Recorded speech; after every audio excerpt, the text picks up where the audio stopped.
الذي خلق الموت والحياة ليبلوكم أيكم أحسن عملا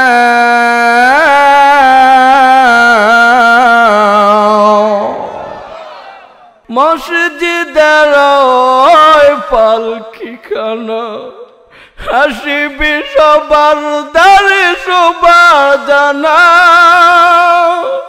মসজিদের পালকিখানা হাসিবি সবার দ্বারে শোভা জানা বড়ই পাথর গরম পড়ি শের গোসল দিবি মনা أينما تكونوا يدرككم الموت ولو كنتم في بروج مشيدة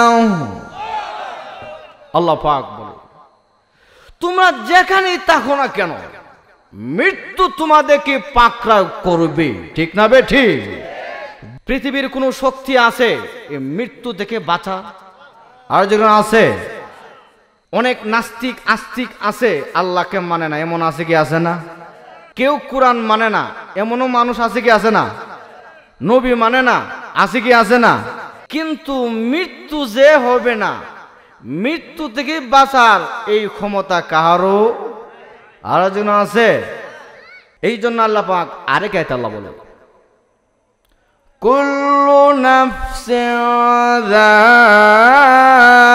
যায়িকাতুল মউত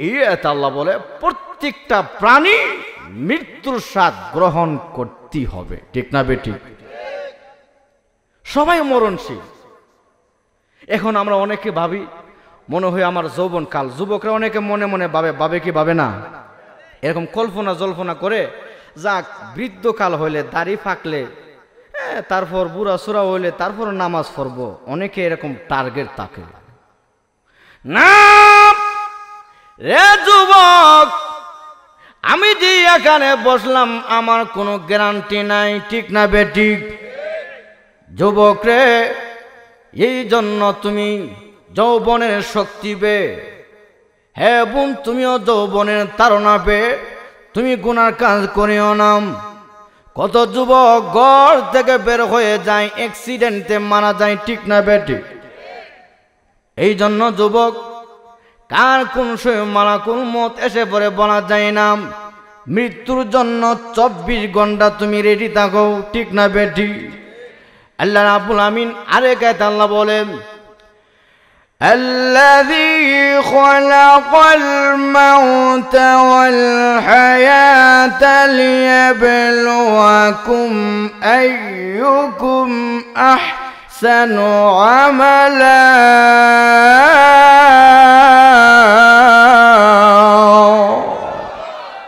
এই আয়াতে আল্লাহ বলে الذي خلق الموت والحياة আল্লাহ হায়াতের আগে মৌতের কথা বলছে কিসের কথা যুবকরা আল্লাহ হায়াতের আগে মৌতের কথা কেন বলছে হ্যাঁ দুনিয়ার নারী পুরুষ আমি মহান আল্লাহ দুনিয়ার মধ্যে তোমাকে পাঠাইলাম কিছু দিনের জিন্দেগি বান্দা বান্দি রে এই দুনিয়ার রং তামসা হবে তোমরা কিন্তু মৃত্যুকে বইল না তোমারকে যে মৃত্যু হবে আমি আল্লাহ আগেই জানাই দিলাম কারণ মৃত্যুকে বইলা গেলে তোমার জীবন ধ্বংস হবে ঠিক না বেটি তাহলে মৃত্যুকে ভোলা যাবে আর একজন মৃত্যুকে ভোলা যাবে এ যুবক তুমি যখন সফর ভিসায় লন্ডন আমেরিকা সিঙ্গাপুর যাও তুমি যে রিটার্ন আবার দেশে আসবে তোমার আসল বাড়ি আসল দেশ বাংলাদেশ অগ্রিম টিকিটটা তুমি কাটতেই হবে কারণ তুমি যে সেখানে যাচ্ছ সিঙ্গাপুর অথবা লন্ডন আমেরিকা তোমার রিটার্ন আবার দেশে আসতে হবে, সেখানে চিরদিন থাকা যাবে না। এই জন্য আল্লাহ রাব্বুল আমিন তাফসীরকাররা বলে, এই জন্য আল্লাহ রাব্বুল আমিন মৌতের কথা কোরআনে আগে বলেছে, হায়াতের আগে মৌতের কথা আল্লাহ তুলে ধরেছে। বান্দারে, আমি আল্লাহ তোমাদেরকে মৌতের কথা আগে জানাইয়া দিই, তুমি মৃত্যুর কথা বইল না। মৃত্যুর কথা না বইলা রে বান্দা তুমি দুনিয়ার মধ্যে জিন্দেগি যাপন করো। রে বান্দা, মৃত্যুকে বইলা যদি রং তামসা করো তোমার জীবন ধ্বংস হয়ে যাবে। মৃত্যুকে বইলা যদি তুমি দুনিয়াতে চলাফেরা করো, নামাজ পড়বে না, রোজা রাখবে না, কোরআন পড়বে না, জিকির করবে না, সুদ খাইবে, ঘুষ খাইবে, বান্দারে 24 ঘন্টা যদি তোমার ব্রেনের মধ্যে মৃত্যুর কথা স্মরণ থাকে, তোমার দ্বারা নামাজ ছুটবে না। ঠিক না বেঠি? তোর মৃত্যুর কথা স্মরণ দরকার আছে কি আছে না? আরেকজন আছে কি আছে না? এই জন্য প্রত্যেকটা প্রাণী মৃত্যুর স্বাদ গ্রহণ করতে হবে। এই মৃত্যুর গ্রাস থেকে কোন প্রাণ বাঁচতে পারবে না। জোরগান ঠিক না বেঠি? এই জন্য সব মরণশীল, প্রত্যেকটা প্রাণী যারা আছে সকলেই মরতে হবে। ফুলা বুড়া, নারী পুরুষ সবাই মরতে হবে কি হবে না? হবে। এই জন্য আল্লাহ বলে একমাত্র মরণশীল নয় আল্লাহ। কে? আল্লাহর মরণ আছে? আর যেরকম আছে? এটা আমার কথা নয়, কোরআনের কথা। আল্লাহ বলে আল্লাহু লা ইলাহা ইল্লা হু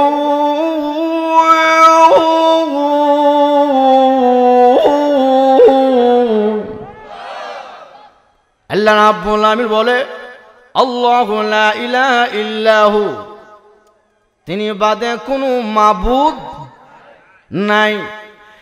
আল হাইয়ুল কাইয়্যুম।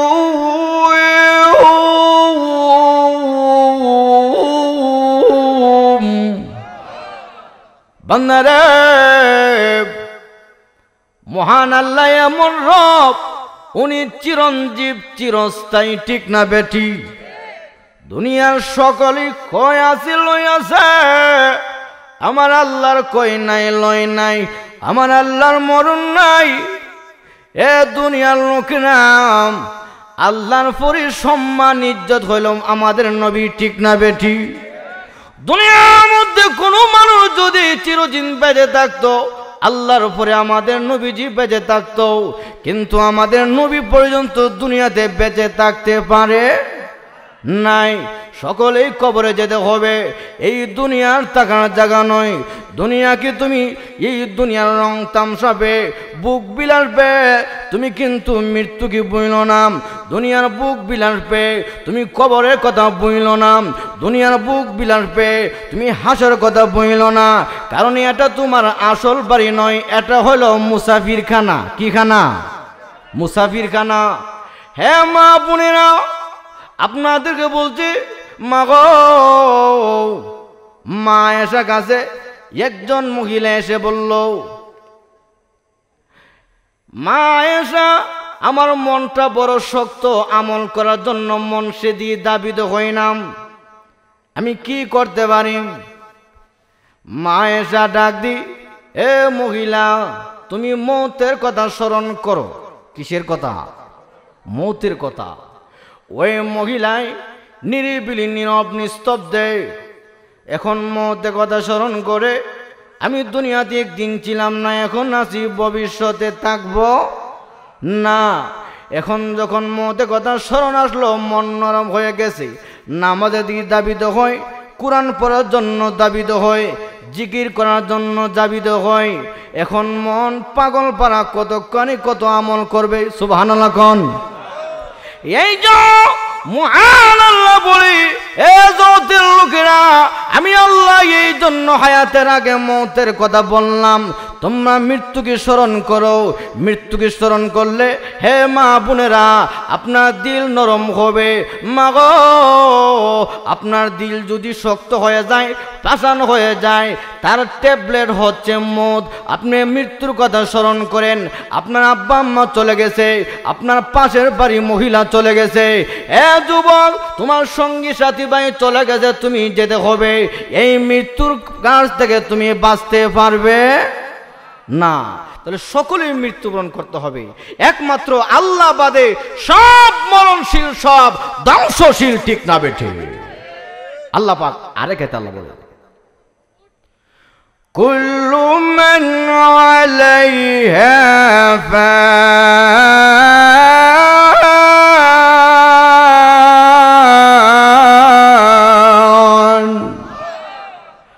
ওয়া ইয়াবকা ওয়াজহু রাব্বিকা যুল জালালি ওয়াল ইকরাম।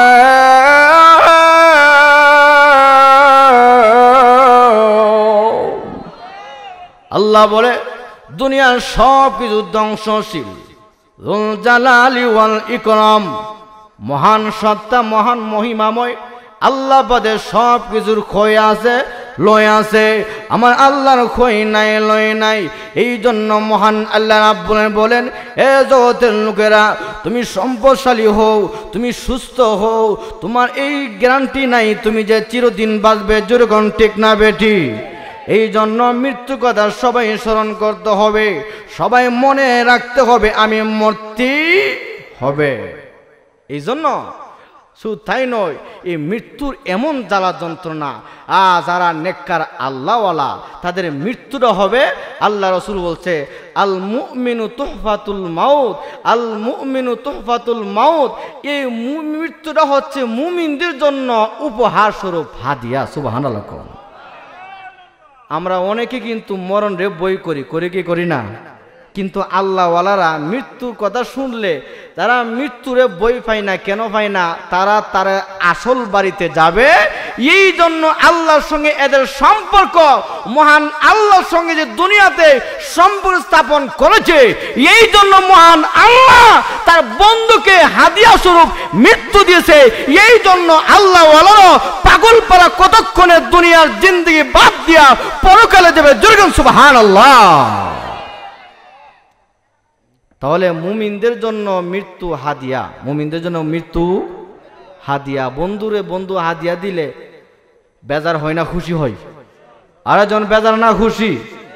ঠিক তদ্রূপ আল্লাহওয়ালাদের কাছে যখন মৃত্যুর খবর আসে তারা বেজার হয় না, খুশি হয়। সুবহানাল্লাহ। আর গুনাহগার যারা, তাদের কাছে এই মৃত্যুর খবর আসলে তারা আতঙ্কিত হয়ে যায়, ঠিক না বেঠিক? কেন? যে আমি আমল করতে পারি নাই, আমি বদ আমল করেছি, আমি আল্লাহর কাছে কি জবাব দেব, কি জবাব দেব? এই জন্য মৃত্যুর যন্ত্রণা বড় কষ্ট।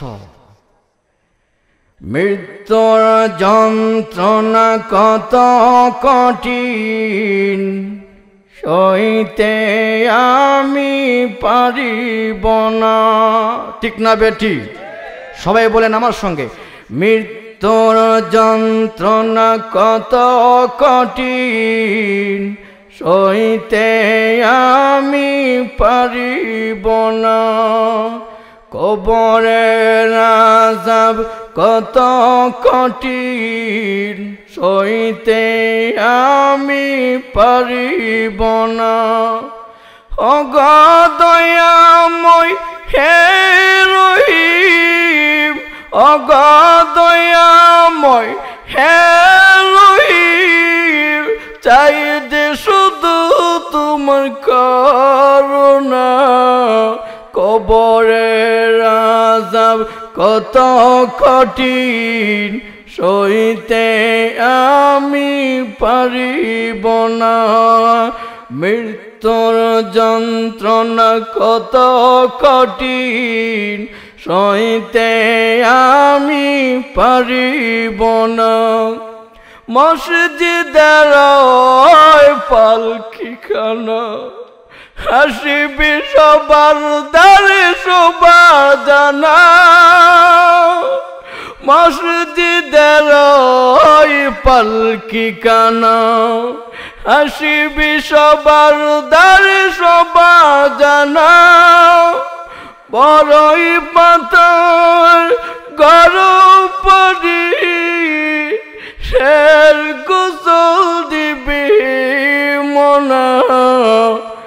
কবরের আযাব কত কঠিন সইতে আমি পারিব না মৃত্যুর যন্ত্রণা কত কঠিন সইতে আমি পারিব না মুনকার নাকির আসবে যখন সওয়াল করিতে আমার পাশে সে সওয়ালের সঠিক জবাব আমাকে বলে দিও না মৃত্যুর যন্ত্রণা কত কঠিন সইতে আমি পারিব না কবরের আযাব কত কঠিন সইতে আমি পারিব না ঠিক না বেঠি এ যুবকেরা এই জন্য মৃত্যুর কথা স্মরণ করে যুবক রে তুমি যত বেড়াগিরি দেখাও যত পালাউনগিরি দেখাও যুবক এই দুনিয়ার জায়গা নয় সকলে কিন্তু তোমার ব্যবসা বাণিজ্য ছেড়ে দিয়া তোমার আরামায়ের ছেড়ে দিয়া সুন্দর স্ত্রী ছেড়ে দিয়া তোমার ছেলে মেয়ে ছেড়ে দিয়া সকলেই কিন্তু কবরে যেতে হবে ঠিক না বেটি তাহলে এই দুনিয়াতে থাকা যাবে না এই জন্য মৃত্যুর কষ্ট বড় জানা যন্ত্রণা বিশ্ব নবী উম্মতি কান্নারি হযরত নবীজির যাত্রা শুরু হয়ে গেছে এই অবস্থা নবীজি গেমে যাচ্ছে বারবার নবীজি হয়রান পেরেশান হয়ে যাচ্ছে আল্লাহর নবীর কাছে আজরাইল আলাইহিস সালাতু সালাম পারমিশন নিচ্ছে ওগো নবীজি আমি আজরাইল আপনার পারমিশন চাচ্ছি আমাকে অনুমতি দেন আল্লাহর নবী ডাক দি ফাতিমা রে আজরাইল আলাইহিস সালাম এসেছে দরজা খুলে দে দরজা খুলে দেখে আজরাইল তো নেই কারণ ফেরেশতা মানুষ দেখে না ঠিক না বেটি ফাতিমা নবীজির কাছে এসে বলল আব্বাজি কেউ নেই আমার আল্লাহ সব দেখতেছি আল্লাহ রাব্বুল আমিন জিজ্ঞাসা করলো আজরাইল রে এই মুহূর্তে যদি তুমি প্রকাশ না হও ফাতেমার সামনে তুমি প্রকাশিত না হও আমার নবীর কথা মিথ্যা হয়ে যাবে হে আজরাইল যা আমার বউর কন্যার সামনে তুমি প্রকাশিত হয়ে যাও এই মুহূর্তে আজরাইল আলাইহিস সালাম জমিন থেকে নিয়ে আকাশ পর্যন্ত ওনার দেহটা পৌঁছে গেল ফাতেমা দেখে উনি দ্রিম করে জমিনের মধ্যে অজ্ঞান হয়ে যায় আল্লাহু আকবার এই অবস্থা ফাতেমা অজ্ঞান হয়ে যায় আব্বাজি উনি কে যেন জমিন থেকে আসমান পর্যন্ত এমন লোক বিকট জীবনে কোনোদিন দেখি নাই আল্লাহর নবী ডাক দি ফাতেমা রে উনি আজরাইল মালাকুল মউত ফাতেমা চোখের বাড়ি ফেলে দেখলি আব্বাজি আপনি আমার জনমের মতো নিয়ে তিন করে আপনি চলে যাবেন আব্বাজি আমি কার কাছে আমার ব্যথা দুঃখের কথা বলবো হে আব্বাজি আমি কার কাছে সান্ত্বনা পাইব আল্লাহু আকবার আব্বাজি এই আজরাইল বুঝি আজকে শেষ বিদায় নিয়ে যাবে ফাতিমা চোখের পানি ফেলে দিয়ে কান্দে নবীজির কলিজার টুকরা এই ফাতেমা রাদিয়াল্লাহু আনহা ঠিক না বেটি আল্লাহর নবী কানে কানে জবাব দি ফাতেমা রে কান্দিস না আয় আমি নবীজির কাছে আই নবী চুপি চুপি বলে ফাতেমা রে চিন্তা করিস না আমি ইন্তেকালের পর 6 মাস পরে নবীর পরিবারের মধ্যে তোমার আমার সাক্ষাৎ ঘটে যাবে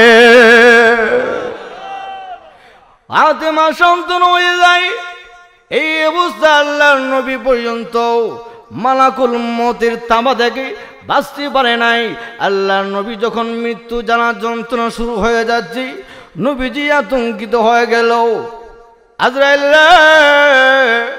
মৃত্যু এত কষ্ট আজরাইল আমি নবীর উম্মতের কি যে কষ্ট হবে। আজরাইল আমার উম্মতের আযাব দিস না। আজরাইল আমার উম্মতের যত কষ্ট আছে আমি নবীকে দিয়ে দাও। আল্লাহু আকবার। আজরাইল আমার উম্মতের কষ্ট আমি নবীকে দিয়ে দে। মৃত্যু এত কষ্ট, এত জানা যন্ত্রণা। আজরাইল জবাব দেয়, ইয়া রাসূলুল্লাহ, ইয়া হাবিবাল্লাহ, ওগো নবীজি, আমি আপনার রূহু এত সহজে বের করতেছি, পৃথিবীর সৃষ্টি পর থেকে জীবনে কোনোদিন এত সহজে আসানের সঙ্গে কাহার রূহু বের করি না। হুজুর তো একটা আমল বলে দিই। এখন যে ব্যক্তি 5 ওয়াক্ত নামাজ পড়বে, কয় ওয়াক্ত? 5 ওয়াক্ত। এখন 5 ওয়াক্ত ফরজ নামাজের পর আয়াতুল কুরসি তেলাওয়াত করবে। কি কুরসি? আয়াতুল কুরসি তেলাওয়াত করবে। এখন নবীজি তার রূহটা এত সহজে বের হবে, বাচ্চা যেরকম ভাবে মার স্তন থেকে দুধ খেতে খেতে অগণবীজি আরাম পেয়ে ঘুমে যায়, ঠিক তদ্রূপ ওই নামাজি লোকদেরকে আয়াতুল কুরসি তেলাওয়াতকারীদের রূহটা আমি আজরাইল সহজে বের করে ফেলবো। তাহলে আমল করবেন তো? এই আমলটা আর ইনশাআল্লাহ করবেন তো? মা বন্ধুদের বলতে 5 ওয়াক্ত নামাজের পর, 5 ওয়াক্ত নামাজের পর আপনারা এই আয়াতুল কুরসি তেলাওয়াত করবেন। আয়াতুল কুরসির অনেক ফজিলত, শুধু তাই নয়, মৃত্যুটা তো সহজে হবেই। আল্লাহ পাক সেই আয়াতুল কুরসির ওসিলা করে আমার আল্লাহ আপনি আমাকে দুনিয়ার আপদ বিপদ থেকে আল্লাহ রক্ষা করবে। জোরে সুবহানাল্লাহ।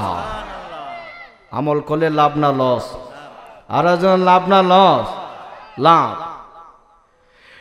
হ্যাঁ কুকুর মা বোনেরা, হ্যাঁ কুকুর যুবক বাপ, আমি ছোট্ট অবস্থার যে ছাত্র জীবনে দেখেছিলাম একজন লোকের সাকরাত যে কষ্ট হয়েছিল।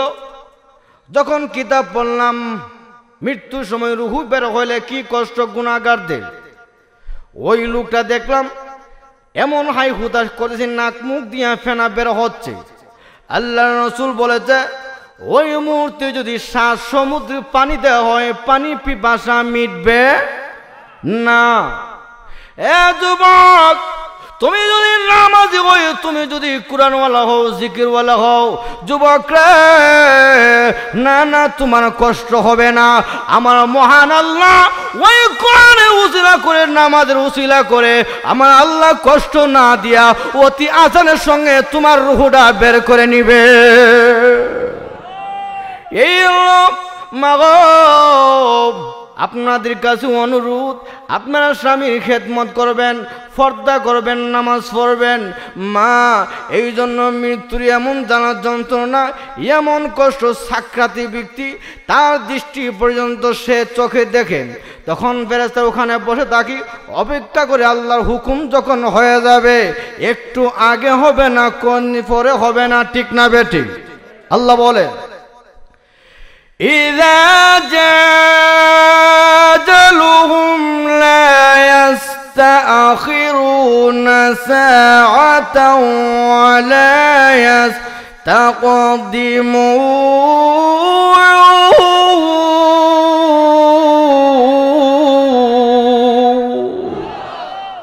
মৃত্যু কারো আগেও আসবে না, পরে আসবে না।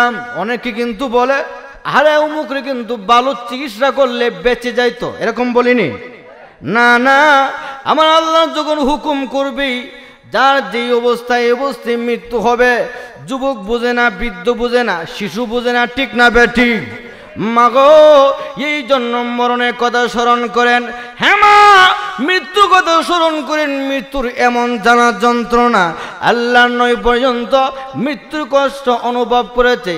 হযরত ইয়াহইয়া আলাইহিস সালাতু সালাম উনি বলেছে মৃত্যুর এত জ্বালা যন্ত্রণা। আমি যখন আজরাইলকে বললাম আজরাইল আমার রূহটা বের করো তো, যখন আমার রূহু বের করলো তখন আমি বুঝতে পারলাম জিতা চামড়া, জিতা বকরি সিলাইলে যেই কষ্ট আমার জন্য এই কষ্ট হইতেছে। আল্লাহু আকবার। এই আল্লাহ, এ যুবক, হ্যাঁ মা বোনেরা, আপনাদের কাছে অনুরোধ, মৃত্যুর বড় জানা যন্ত্রণা, এই মৃত্যুর কষ্ট থেকে যদি রেহাই পাইতে চান, নামাজ পড়তে হবে, মৌতের কথা স্মরণ করতে হবে, কবরের কথা স্মরণ করতে হবে, ঠিক না বেটি? এই জন্য আল্লাহর নবী, বিশ্ব নবীর স্ত্রী খাদিজাতুল কুবরা রাদিয়াল্লাহু আনহা, উনি পর্যন্ত নবীর স্ত্রী হয়েও মৃত্যুর কথা স্মরণ করে করে কাঁদতেন। ওনার কান্না দেখে ফাতেমা রাদিয়াল্লাহু আনহা আব্বুজির কাছে গেল, আব্বুজি, আমার আম্মুজি কেন কান্দে? আপনি যান না আম্মুজির কাছে। বিশ্বনবী আবার খাদিজাতুল কুবরাকে বলল, খাদিজা গো, কে মারছি, কে গালি দিছে, আমাকে বল। হুজুর, কেউ গালি দেয় নাই, কেউ আমাকে আঘাত দেয় নাই, আমি কান্দি। ইয়া রাসূলুল্লাহ, ওগো নবীজি, আপনি বলছেন, ওগো নবীজি, কবর নাকি আখিরাতের প্রথম মঞ্জিল, কবর নাকি চাপ দিবি, এক সাইডের হাড্ডি আরেক সাইডে ঢুকে যাবে।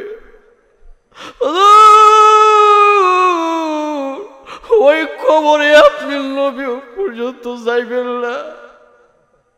ইয়া রাসূলুল্লাহ, আপনি হাতে ধরি, পায়ে ধরি গো নবী, আপনি আমার জন্য আপনার সুব্বা মুবারক দিবেন নি কোন?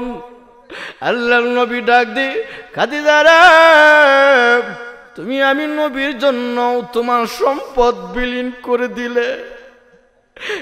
খাদিজা, আমি নবী ওয়াদা দিলাম তোমার জন্য, আমি নবীর জুব্বা, তোমার কাফন দাফন হিসাবে আমি নবী দিয়া দিব।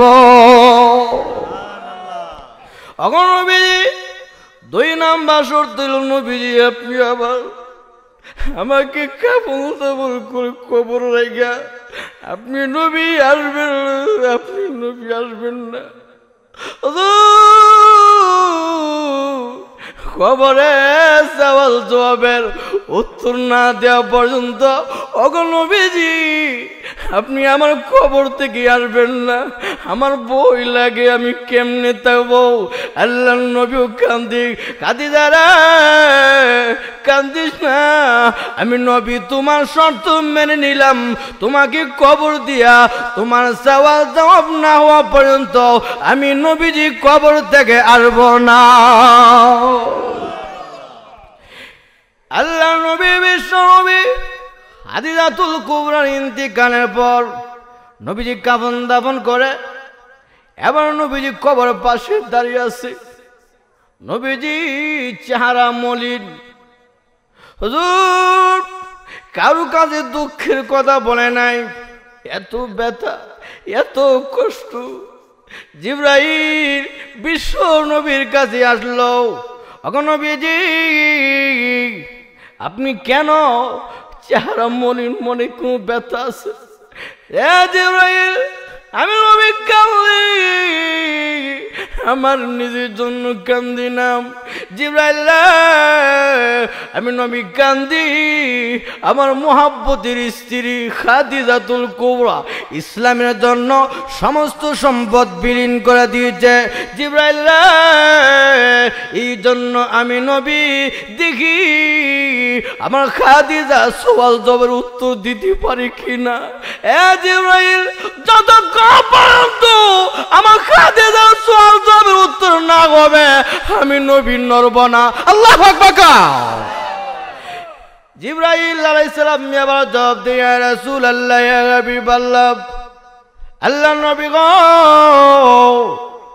আপনি কাঁদবেন না, আপনি মন ক্ষুণ্ণ হবেন না, চলে যান।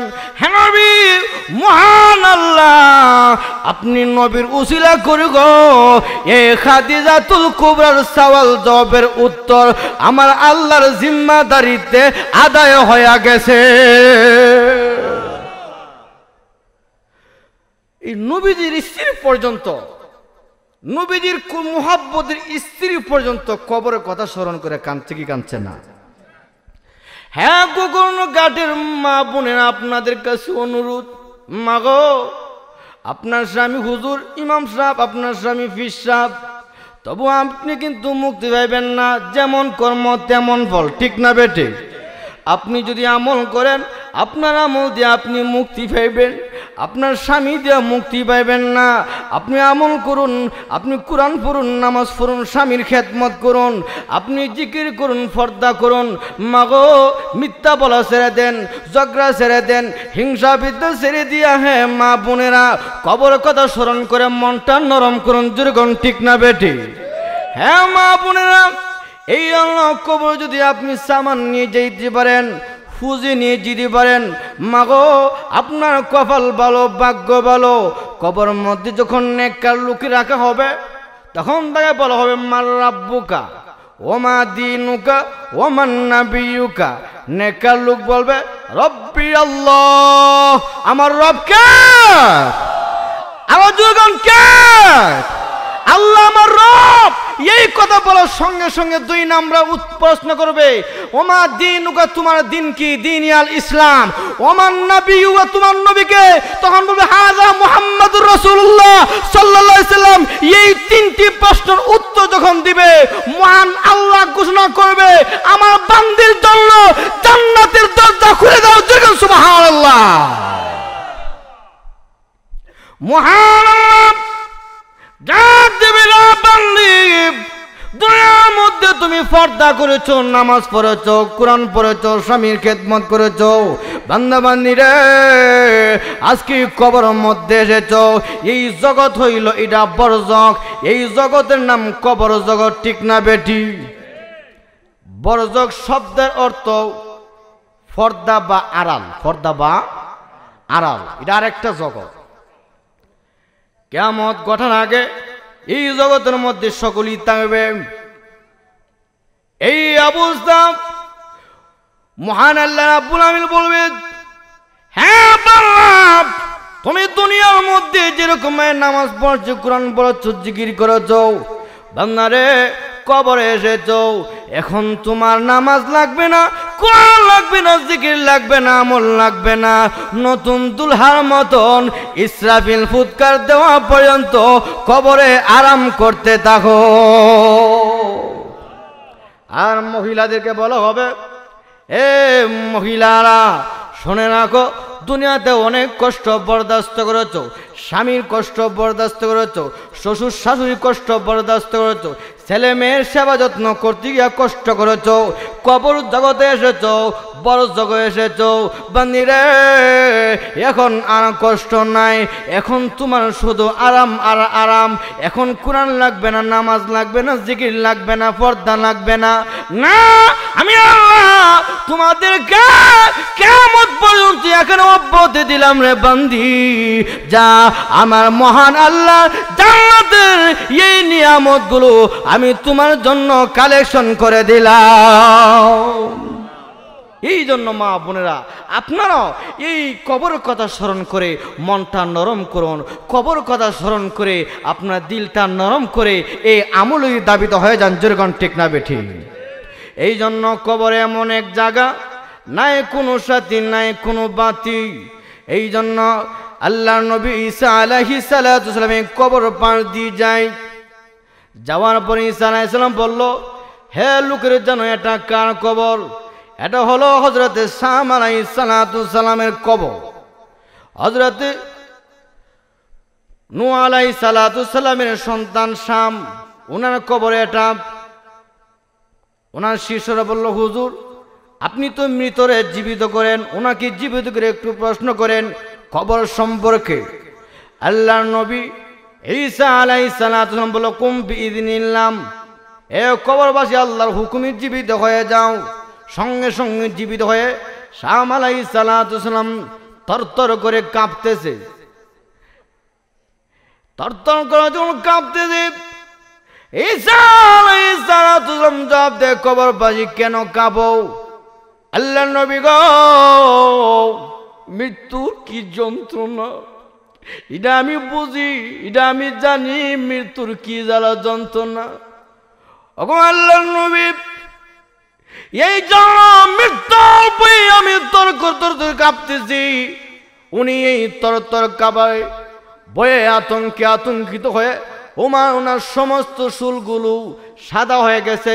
সুবহানাল্লাহ। তখন থেকে মানুষের চুল সাদা হইতে শুরু করলো। এমন টেনশন, এমন চিন্তা।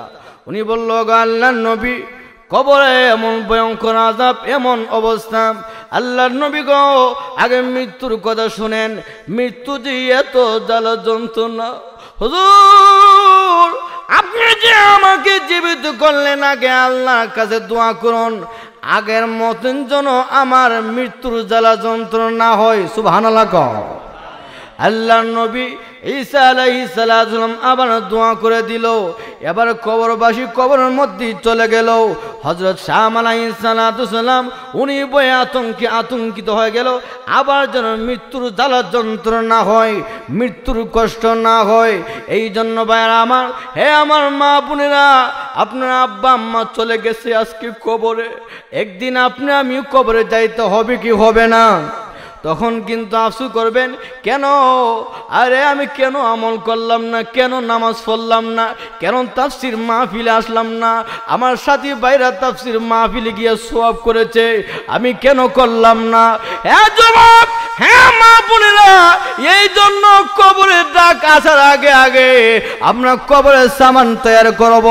কবরের ডাক আসার আগে আগে আমরা কবর ফুজি তৈরি করব। যেরকম ঠিক না বেটি? যুবক রে, এই জন্য তোমার কবরের মধ্যে তোমার বন্ধু বান্ধব যাবে না, তোমার আব্বা আম্মা যাবে না, তোমার প্রাণের বিবি যাবে না, তোমার বন্ধু বান্ধব কেউ যাবে না, তুমি একা একা থাকবে। যেরকম ঠিক না বেটি? কবর হইল ফুকাম্মা করে ঘর, কবর হইল অন্ধকার ঘর। তুমি যদি আমল করো রে, তোমার নসিব ভালো হয়ে যাবে, তোমার ইহকাল এবং পরকাল ভালো হয়ে যাবে। যেরকম ঠিক না বেটি? এই জন্য মা বোনেরা, যুবক, কবরের কথা স্মরণ করে যাও, মৌতের কথা স্মরণ করো, কবরের কথা স্মরণ করো। কবর এমন এক জায়গা, যেই জায়গার মধ্যে একা একা থাকতে হবে। কবরের মধ্যে যদি বলেন আমি এখন মৃত্যুবরণ করছি, এখন অবসর, এখন আমল করব, তখন কাজ হবে? তখন কাজ হবে না। আমল করার জন্য দুনিয়াতে আল্লাহ জায়গা দিছে। দুনিয়াটা হচ্ছে পরীক্ষার হল। দেখ কিসের হল? আয়োজন কিসের হল? পরীক্ষার হল। এই পরীক্ষার মধ্যে আমি আল্লাহ বল, লিয়াবলুয়াকুম আইয়ুকুম আহসানু আমালা। আমি আল্লাহ পরীক্ষা সব দুনিয়াতে দিলাম এই জন্য, কে ভালো আমল করে আর কে মন্দ আমল করে। ঠিক না বেঠি? এই পরীক্ষার জন্য আল্লাহ দুনিয়াতে পাঠাইছে। এই জন্য এই তোমরা কবর দিতেছো, তোমার আলী আওলাদরে এটা থেকে শিক্ষা নাও, আমিও একদিন কবরে যেতে হবে।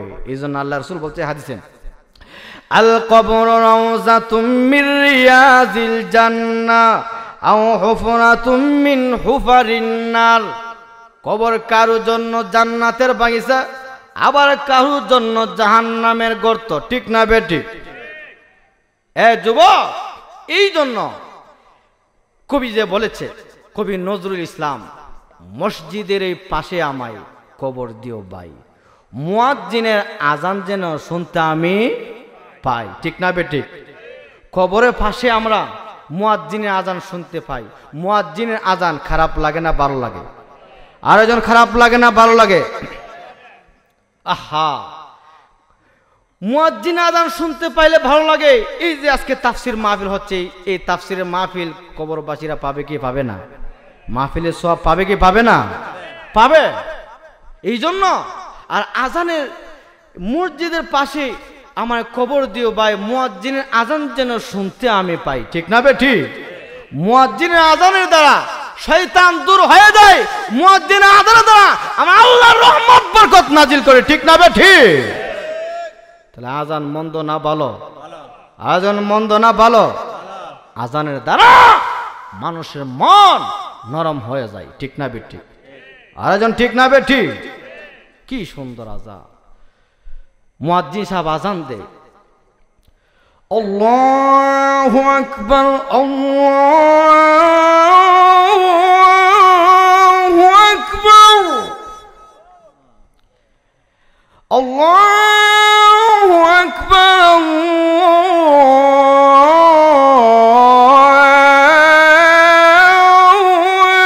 আল্লাহু আকবার। আশহাদু আল্লা ইলাহা ইল্লাল্লাহ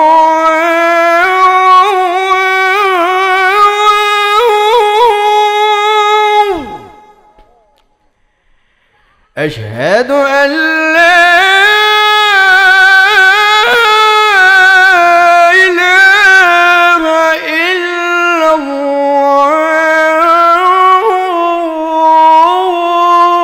الله أشهد أن محمدا رسول الله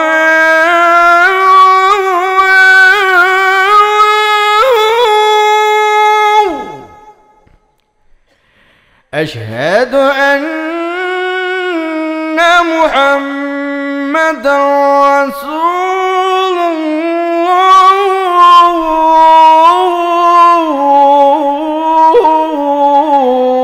الله حي على الصلاة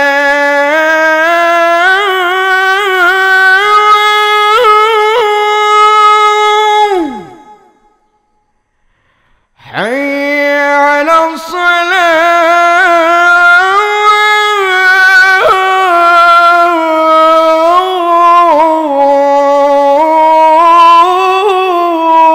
الصلاة حي على الفلاح حي على الفلاح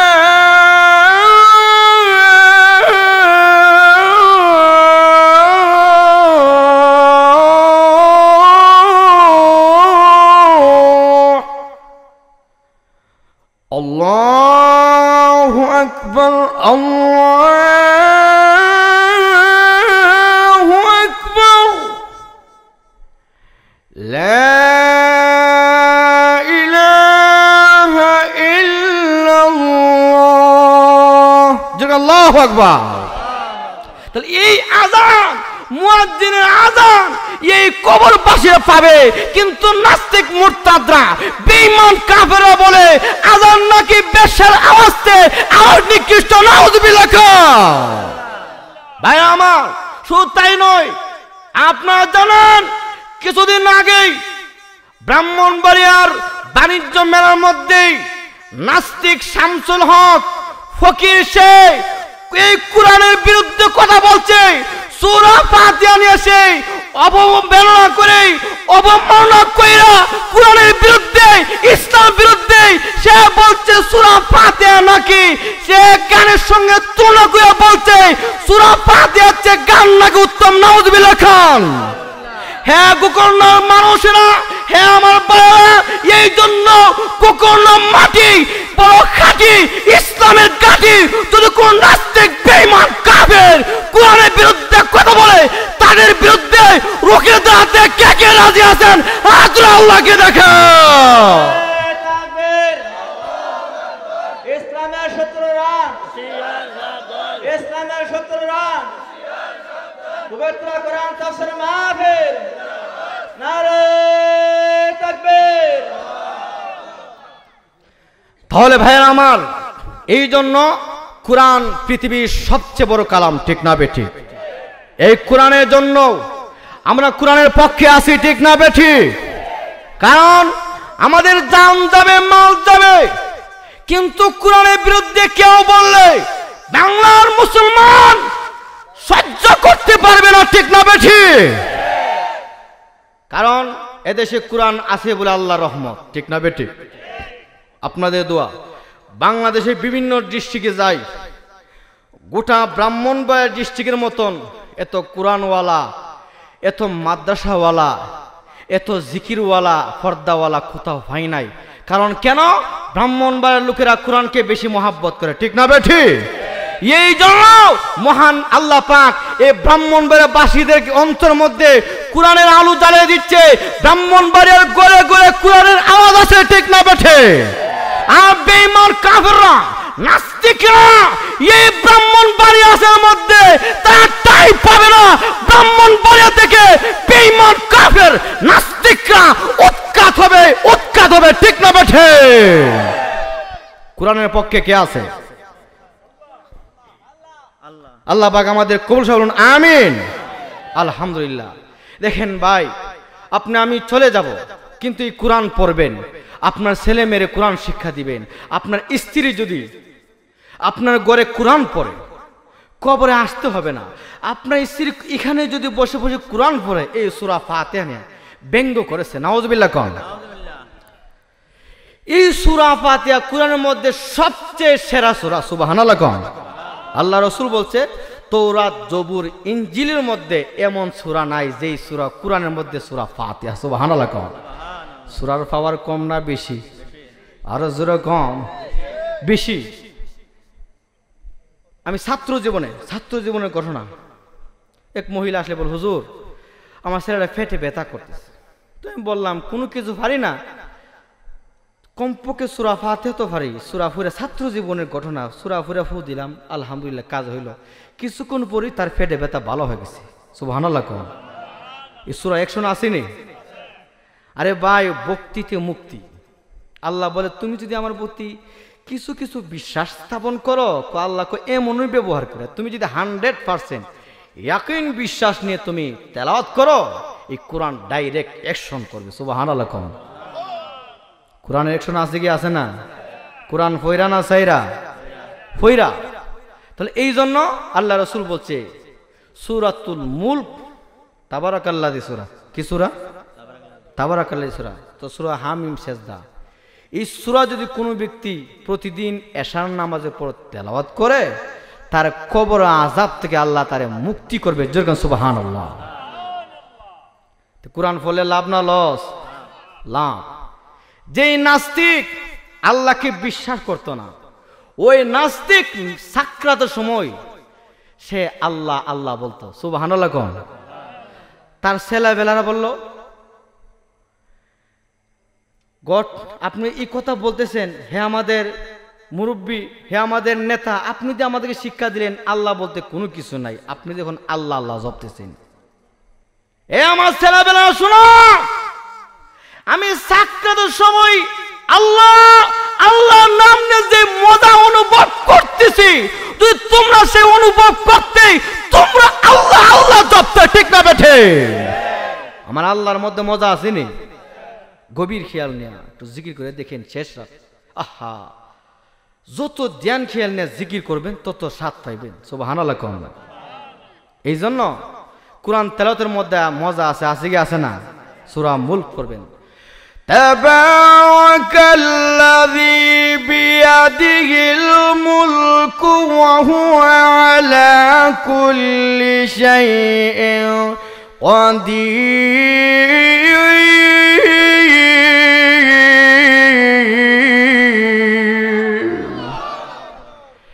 الذي خلق الموت والحياة ليبلوكم أيكم أحسن عملا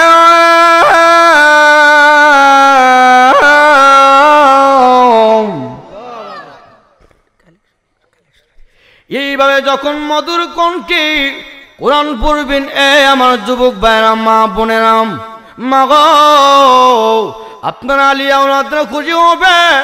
ও মা কবরবাসীরা ধন সম্পদ চাই না, আমাদের রূহের মাগফিরাতের জন্য ইসালে সওয়াবের নিয়তে কোরআন পড়ে যা, আমল করে যা, দান খয়রাত করে যা। আলিয়া ওলাদরা রে, বাড়ি ঘর পায়া, সম্পদ পায়া, তোমরা গাড়ি বাড়ি পাইয়া, দোকানপাট পাইয়া আমাদের কি বইল না?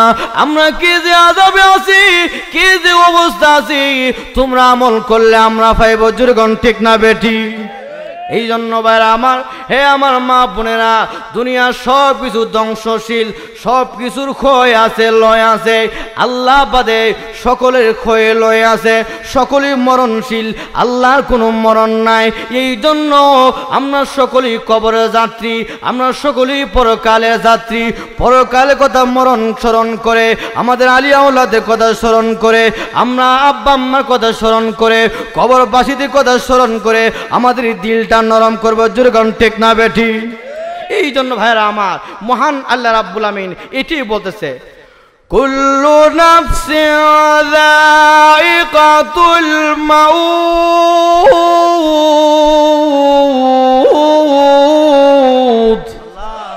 আল্লাহ বলে প্রত্যেকটা প্রাণী মৃত্যুর স্বাদ গ্রহণ করতে হবে। অতএব তোমরা মৃত্যু থেকে তোমরা পলায়ন করতে পারবে না। তোমরা যতই গভীরে থাকো না কেন, যত বড় বড় অট্টালিকাতে থাকো না কেন, এই মৃত্যুর মধ্যে সকলেই এই মৃত্যুর স্বাদ গ্রহণ করতে হবে। এই জন্য ভাইরা আমার, মূর্তি যখন হবে তাহলে আমল করতে হবে। মূর্তি যখন হবে তাহলে আমরা কোরআন পড়বো, জিকির করব, আমল করব। জোরে ঠিক না বেঠে?